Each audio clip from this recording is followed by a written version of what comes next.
వాక్యం భయము నొంది పాపం చేయడం. మందంతా రివర్స్. ఏంటో తెలిసిన, పాపం చేసి భయపడతాం. అవునా కదా?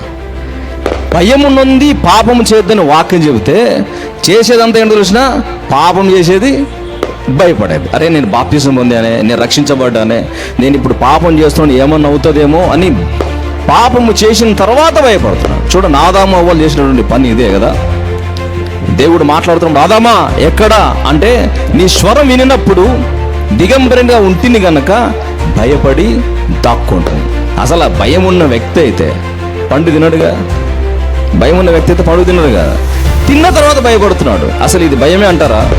లేదు. చాలా మంది దేవుని పిల్లలు కూడా చేయాల్సిన తప్పంతా చేశారే, నేను బాప్తిసం పొందానే, ఇప్పుడు ఏమవుతుందో ఏం జరుగుతుందో అని భయపడతా ఉంటారు. అది అసలైన భయము కానే కాదు. అసలైన భయం ఏంటో తెలుసా అండి? పాపము చెయ్యక ముందు ఉండేదే నిజమైన భయం.